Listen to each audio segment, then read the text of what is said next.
चांदनी चौक में। मुझे तो नागपाल के छोले भटूरे बहुत अच्छे लगते हैं। All right, I think we've got something to go to now. What about you, ma'am? आप दिल्ली, I'm sure आए होंगे। ऐसी कोई जगह है जहाँ आप जरूर जाते हैं दिल्ली आके खाना खाने? अभी ये लेके जाएंगे ना। I'm sure. Well, about the movie, if we see everybody, as we all know, कि movie एक स्कूल के बारे में है, एक टीचर के बारे में, एक प्रिंसिपल के बारे में है। मैम, आपका जो रोल है वो एक प्रिंसिपल का है। How was your experience? आप अपने रोल के बारे में हमें प्लीज बताएंगे। वेल एक्चुअली सब लोग सुमन को देखते हैं और सोचते हैं कि सुमन कभी स्ट्रिक्ट हो सकती है क्या, लेकिन मेरे बच्चों को पूछिए, स्ट्रिक्ट तो मैं हूँ और इस फिल्म में स्कूल की प्रिंसिपल बनी हूँ जो इसके कान पकड़ती हूँ। ये भी टीचर है, लेकिन वेल पिक्चर देखिए समझ में आएगा।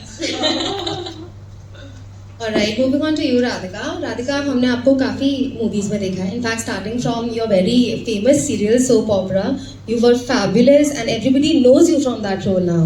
So आपने ये जो मूवी अभी करी है, जिसके बारे में सभी already you know everybody is going gaga. तो आपको क्या अलग लगा इस मूवी में that you said yes to it? I think it's a very relevant subject. आजकल जितने हम अटैच्ड एंड एडिक्टेड हैं सोशल मीडिया पे, जो हम वैलिडेशन सीख कर रहे हैं सोशल मीडिया से, उस जमाने के लिए आई थिंक ये आइडियल पिक्चर है, क्योंकि ये वो चीज़ टारगेट कर रही है कि आपकी एक परसेप्शन है, आपकी एक इमेज है, बट कैसे रातों रात वो इमेज चेंज हो सकती है, सिर्फ लोगों की आंखों में नहीं, अपनों की आंखों में भी। And how do you deal with all of that? हर एक चीज़ जो हम एक गॉसिप के तौर पे कर देते हैं, एक जजमेंट के तौर पे कर देते हैं, उसके रेपरकशंस होते हैं। ये उन रेपरकशंस को दिखाती है। तो I think it's a very relevant film and that's the reason I just wanted to be a part of it. Well, thank you so much. And moving on to you, Nimrat, we've seen you in Lunchbox. Yeah, what a fabulous movie you did. In fact, it was even there in 2013 Cannes Festival. आपको अब इसमें जो आपका role है वो एक corp का है, so please अपना कुछ एक्सपीरियंस बताइए हमें about the movie. जी, लंच बॉक्स को इनफैक्ट इस साल 10 साल हो गए इंडिया में रिलीज हुए जी. So it's been a pretty amazing journey. So वहाँ से यहाँ तक का सफर तो खैर यू नो बहुत ही एक एक्साइटिंग रहा है. और संजनी शिंदे का वायरल वीडियो में मैं एक सीनियर पुलिस ऑफिसर जो इस केस की इन्वेस्टिगेशन कर रही हैं, जिनका नाम है बेला बारोट, यूपी से है, वो किरदार निभा रही हूँ. तो बहुत ही स्ट्रॉन्ग, जिसको कहते हैं बॉस बेब गर्ल है, no nonsense, she is a tough girl. कभी यू नो जिस रूम में आती है उनकी पहचान पहले पहुँचती है वहाँ पे, वैसी उनकी एक पर्सनालिटी है, बहुत ही फ्लैम्बॉयंट, एक क्वाइट उनमें रेजिलियंस है. और उनका जो नज़रिया है लाइफ को देखने का वो बहुत ही इंटरेस्टिंग है. और एक फिल्म के पर्सपेक्टिव से अगर देखें तो हर किरदार उनके लिए शक के दायरे में है, क्योंकि एक लड़की मिसिंग हो गई है वीडियो वायरल जाने की वजह से. हमें नहीं पता वो कहाँ गई है, क्या हुआ है उसके साथ, कोई कल्प्रिट है नहीं है, कुछ और फाउल प्ले है या नहीं है, you know she is not ruling anything out. So बहुत ही बैलेंस्ड और बहुत ही एक सोफिस्टिकेटेड अप्रोच के साथ she is you know solving this entire case. और अंत तक जाते जाते जो गुत्थियां सुलझाते उनको समझ में आता है, वो तो एक बात है. लेकिन इस कहानी का जो एक स्पाइन है, उसकी एक फाउंडेशन ये है कि सोशल मीडिया जो हमारी ज़िंदगी यू नो आम जिंदगी में अब एक किरदार बन चुका है अपने आप में. हम सब ही जिंदगियां जी रहे हैं. फ़ोन पहले निकलता है जब भी कोई घटना होती है, कोई एक्सीडेंट होता है तो पानी पिलाने से पहले फ़ोन निकलता है बाहर, यू नो. सो इस सोशल मीडिया के रिलेशनशिप को लेकर जो एक ऑब्जर्वेशन है ना फिल्म में, हमारी फिल्म और कहानी उस पर आधारित है. हम लोग ये आप सबको एक कॉन्वर्सेशन के तौर पे चाहते हैं कि आप घर जाएं और सोचें इस बारे में और खूब एंटरटेन होकर जाएं. हाँ, मज़ेदार फिल्म है, आप खूब एंटरटेन हो. अभी आप अपनी बेटियों को पढ़ा लिखा के बढ़ाते हैं, आगे बढ़ने की ख्वाहिश रखते हैं, फिर भी कहीं ना कहीं हम उन्हें रेन डाउन करना चाहते हैं, हम उन्हें फिर भी कंट्रोल करना चाहते हैं. और हमारा जो दायरा है वो उसी पे सीमित है कि हमने बेटी को पढ़ा लिखा के बड़ा कर दिया, बस हो गया. Independence has yet to come to the women in India. So वो बहुत इम्पोर्टेंट चीज़ है। और फिर भी इस फिल्म में एक दबंग पुलिस ऑफिसर है जो एक औरत होने के बावजूद अपना औरत कार्ड इस्तेमाल नहीं करती। So I think we talk about authentic female power in the movie, and now that we have such phenomenal performers in the movie, it's definitely going to be a super hit. So all the best to three of you. Thank you very much. And I'll not take much of yours time, and over to my media friends present here. हमें chairs मिल सकती है please? Definitely, ma'am. Definitely. In heels में मुस्कुरा। अच्छा trailer है, बहुत कमाल का थ्रिलर लग रहा है इसमें। तो राधिका, अपने कैरेक्टर के बारे में, इस मूवी में जो आप प्ले कर रहे हैं, इसकी प्रिपरेशन के बारे में, और आपको कैसा लगा ये, आपने शायद सजनी शिंदे का आप किरदार प्ले कर रही हैं, तो इसके पूरे आपकी क्या जर्नी कैसी रही, इसके बारे में जानना चाहता हूँ। जी, मैं सजनी शिंदे प्ले कर रही हूँ जो मिसिंग हो जाती है। एक फिजिक्स टीचर है, काफ़ी sweet endearing girl next door. मतलब हर शहर में, हर कॉलोनी में एक सजनी होगी जिसको आप जानते होंगे। Very passionate about her career, ideal daughter, ideal teacher, I would say. And कैसे रातों रात एक प्राइवेट वीडियो वायरल होने की वजह से उसकी लाइफ बदल जाती है। सो जर्नी काफ़ी ओवरवेलमिंग रही है, मेरे लिए काफ़ी टफ रही थी, क्योंकि अब मुझे एक्चुअली ज़्यादा बुरा लग रहा है क्योंकि मैं किससे सुनती हूँ कि इन लोगों ने बहुत मस्ती करी सेट पे और बहुत अच्छा माहौल रहा था, एंड क्या निखिल ने माहौल रखता है, पता ही नहीं लगता कि काम हो रहा है। मेरे लिए honestly it was very very dark, may be because I was on the receiving end, and काफ़ी इमोशंस होते हैं जो अपने रियल लाइफ में भी दबाए हुए होते हैं, जो आपको इमोट करने होते हैं यहाँ पे, that helplessness. So it was, I won't lie, it was tough, but it was beautiful, and I think that is the reason I'm an actor, that I get to go to the darkest and deepest of emotions and still come out feeling content and overwhelmed. So I just love that part.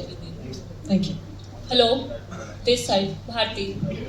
मेरा सवाल भाग्यश्री जी से है कि जैसा कि आपने अभी पहले ही कहा कि आपका जो पहले किरदार था सुमन में, आपको सब जानते हैं, जो बहुत ही पोलाइट है, स्वीट है, तो इसमें और उसमें क्या डिफरेंस है? डिफरेंस तो भयंकर है। एक हल्का डिफरेंस नहीं है, काफ़ी स्ट्रॉन्ग डिफरेंस है।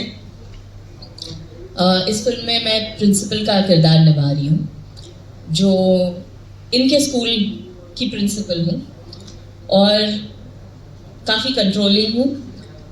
आई वॉन्ट थिंग्स माई वे। बहुत इम्पॉर्टेंट है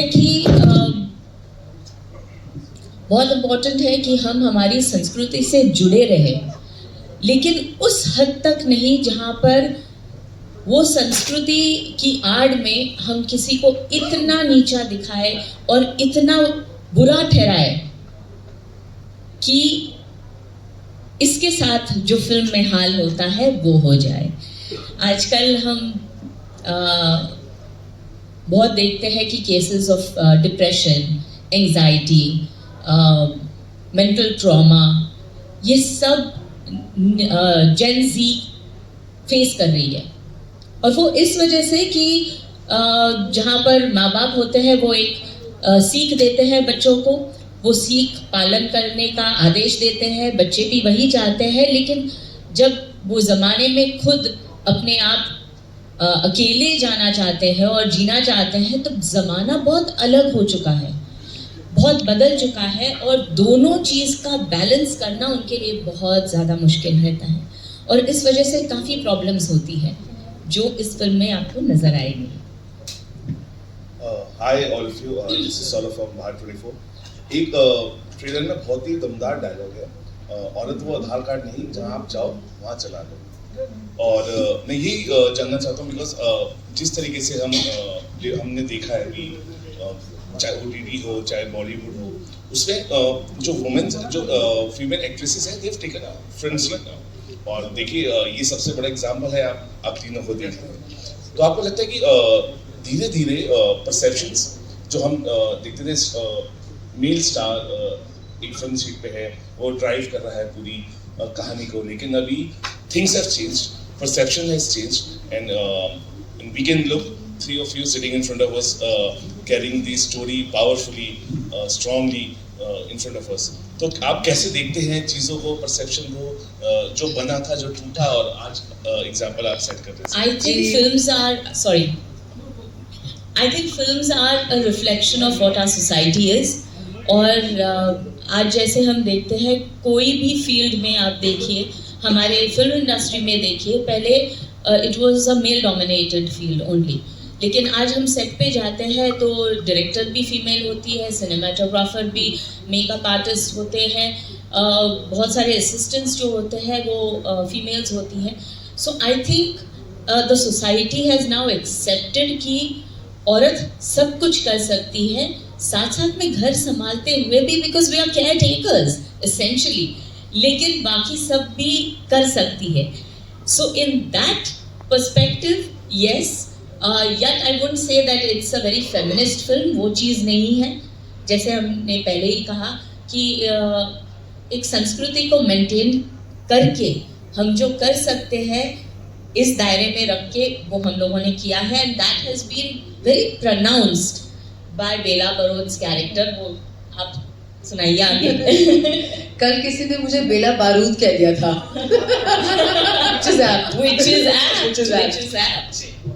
चलिए आप बेला बारूद जी का जो पार्ट प्ले कर रहे हैं जी, आपने जो भी आप, and the interesting part is कि बीइंग अ मैन, ये एक ऑब्जर्वेशन आपसे आ रही है, तो मुझे ये बात देखकर और यहाँ पर ये बात सुनकर बहुत अच्छा लगा. So the dialogue is actually a sentiment कि औरत कार्ड आधार कार्ड नहीं कि आप कहीं भी चला दें, और उसका जो एक पर्सपेक्टिव वो ये भी है, and I'll come back to what you were actually talking about, कि औरत कार्ड जो है ना वो एक कन्वीनियंस के तौर पे हम कभी कभी यूज़ कर देते हैं कि यार मैं लड़की हूँ तो क्या हो गया, मैं सब कुछ नहीं कर सकती क्या, या क्योंकि मैं लड़की हूँ मेरे साथ ये सब हो रहा है, यू नो. सो वो एक जो सेंसिटिविटी से कही गई बात है, और यही चीज़ अगर फिल्म में कोई एक मेल कैरेक्टर कहता, जैसे कि हमारे डायरेक्टर और को राइटर निखिल मुसाले ने कहा था कि ये बहुत ज़रूरी था कि ये डायलॉग एक लड़की बोले, और someone who represents authenticity and somebody who's exactly what she is. वो कुछ कहानियाँ नहीं बनाती हैं, वो कुछ ड्रामा नहीं करती हैं, what you see is what you get. So उनसे ये कैरेक्टर से, उस कैरेक्टर बेला बारोद से ये लाइन आती हुई बहुत ही एक अप्रोप्रिएट एक चीज़ थी फिल्म में किरदार के हिसाब से. अब रही बात जो फिल्म फीमेल लेड फिल्म्स हैं, it's a great time. It's the best time for female actors to be alive, to be working. And मेरा ये पर्सनल मानना है कि OTT का बहुत बड़ा हाथ है, क्योंकि कंटेंट इतना बड़ा है ना कि अब लोगों को ये राइटर्स, क्रिएटर्स सोचने पर मजबूर हो गए कि हम और क्या करें. अब लड़कियां सिर्फ एक्सेसरीज या सिर्फ एक चीयर लीडर या सिर्फ एक अच्छी बहू, अच्छी बेटी या अच्छी गर्लफ्रेंड या अच्छी वाइफ, वो भी है प्लस और कुछ है. सो वो एक बहुत एक्साइटिंग चीज़ है. So as an actor I have seen in the last 10 years कितना फ़र्क पड़ गया है in the kind of scripts that are coming towards me. इस तरह की कहानी या फिर एक स्कूल ऑफ लाइफ मैंने किया था, वो उस तरह की चीज़ें उन लोगों को, उनको पैसा ही नहीं मिलता बनने के लिए, यू नो. बहुत एक्साइटिंग टाइम्स हैं, बहुत अच्छा लग रहा है आजकल इंडस्ट्री में. जहाँ जाएँ, जैसे भाग्यश्री मैम ने इतना अच्छे से पॉइंट आउट किया कि हर डिपार्टमेंट में लड़कियाँ they are leading the way. You know, हमारी मैनेजर्स, हमारी PR टीम, सब लड़कियां हैं. It's an all girls show. तालियां बजाई जा सकती हैं.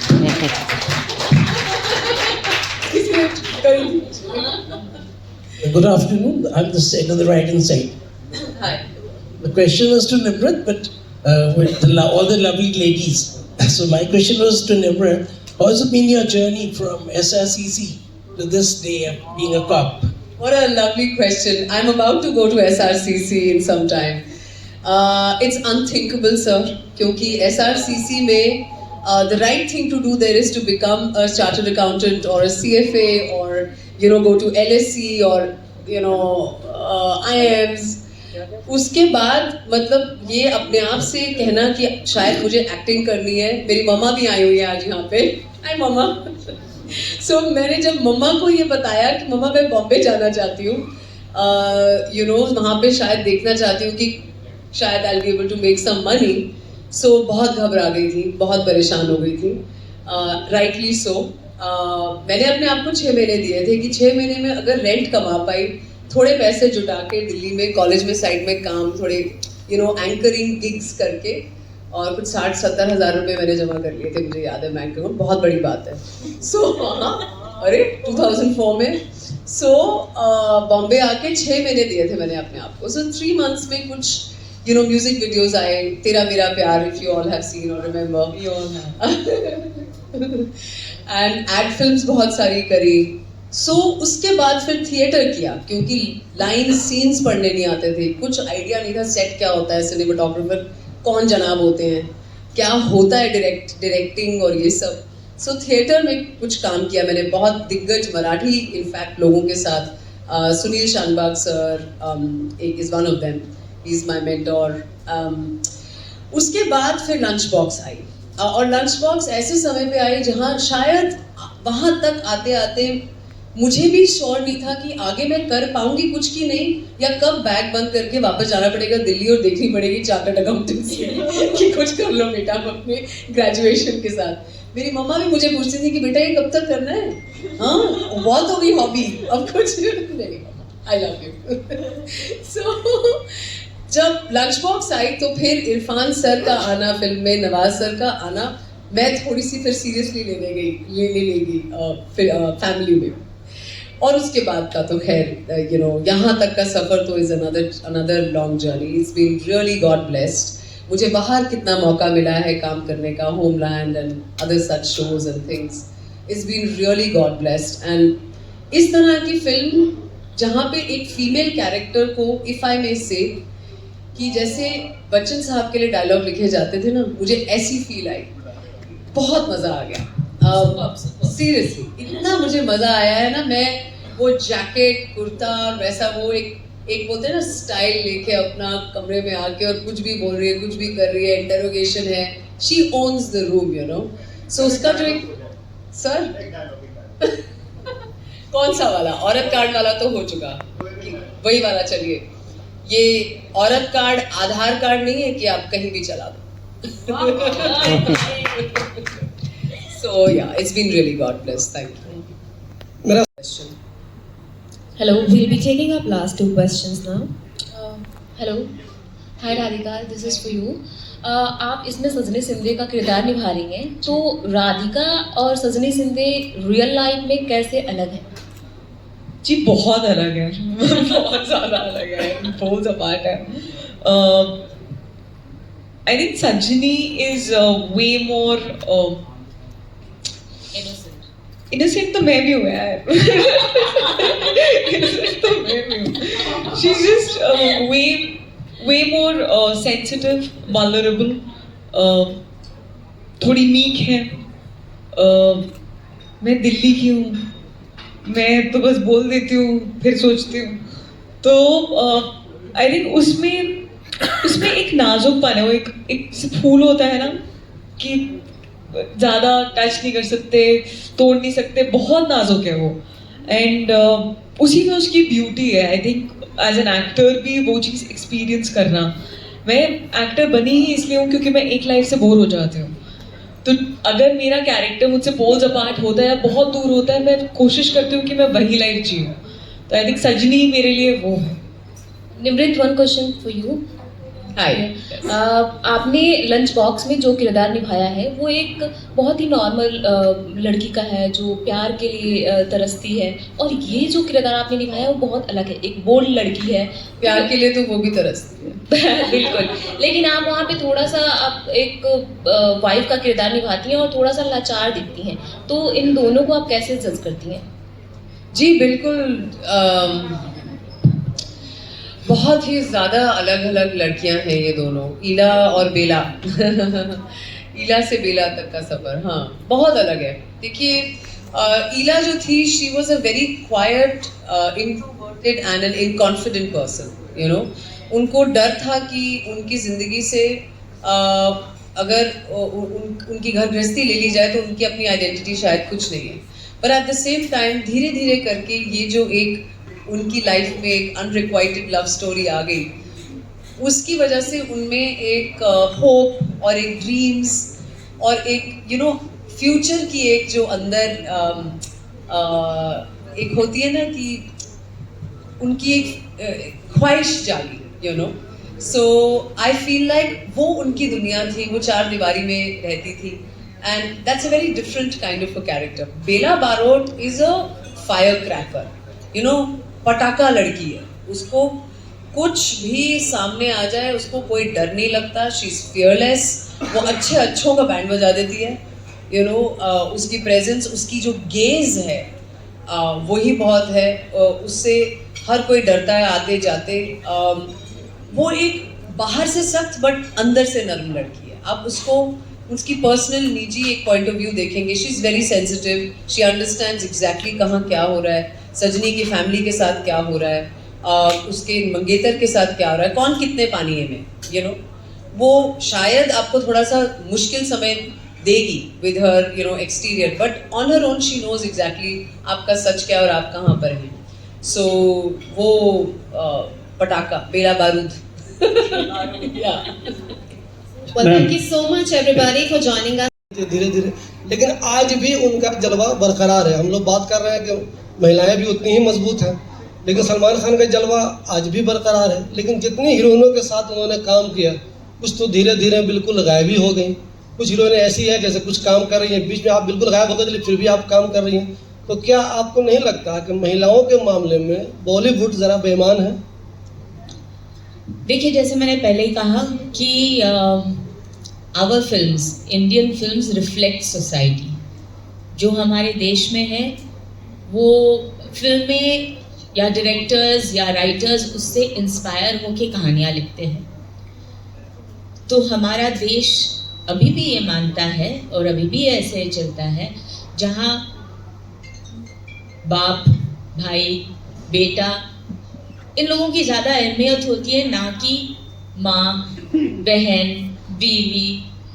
तो बात यह है कि जब ये हल्का हल्का चेंज आना शुरू हुआ है कि एक स्तर पे दोनों को माना जाता है, डेफिनेटली ये डिफरेंस बॉलीवुड में भी आ रहा है. जैसे इन्होंने पूछा कि अभी इतने सारे विमेन सेंट्रिक फिल्म्स बनाए जा रहे हैं, विमेन ओरिएंटेड सब्जेक्ट्स लिखे जा रहे हैं, लोगों को काम भी मिल रहा है. हम तीनों यहाँ पर इस फिल्म को आगे लीड कर रहे हैं. सो ये चीज़ तो बदलाव तो आएगी, लेकिन औरत कार्ड इस्तेमाल करके नहीं, ये कह के कि चाहे वो महिला हो चाहे वो आदमी हो, दोनों एक साथ में चलेंगे तब तो ज़माना आगे बढ़ेगा. सो आई थिंक इंडिया आगे बढ़ रहा है और हम ज़माने के साथ आगे बढ़ रहे हैं. Hi, Seema this side. Hi. Can you? Can't see you, Seema. Yeah. My question is for all the three of you. So we are talking about the viral videos on social media. I mean the impact of social media. What is your take on social media? How much all the three are addicted to that? If it were up to me, I wouldn't be on social media. I think अभी profession की requirement हो गई है, तो I like being there.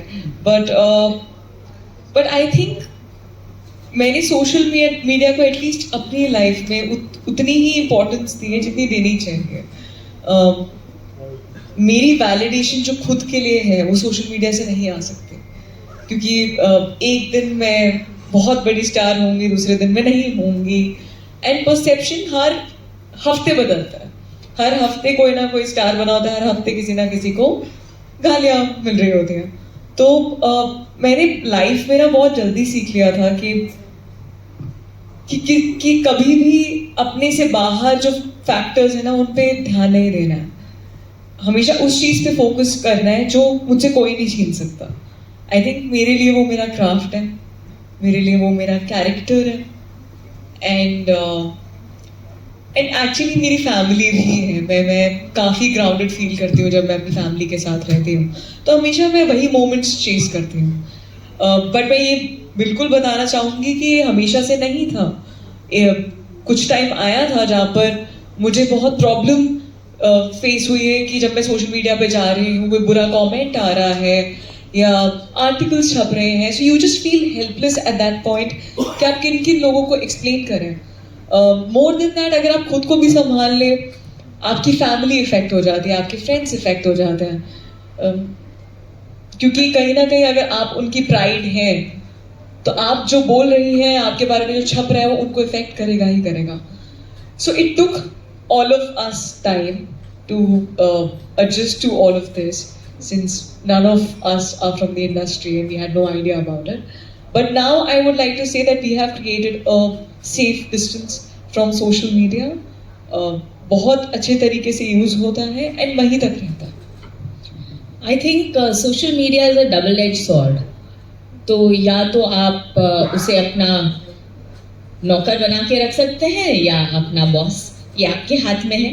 You can use it to your advantage या उससे नुकसान भी पहुंच सकता है। तो सोशल मीडिया को जैसे हम मार्केटिंग के दौर पे यूज़ करते हैं, वहाँ तक सीमित रखें तो ठीक है। अगर सोशल मीडिया से जुड़कर हम अपनी लाइफ बनाएं तो वो बहुत ही मुश्किल हो सकता है। बहुत बीच में ये चला था कि फेसबुक की वजह से खास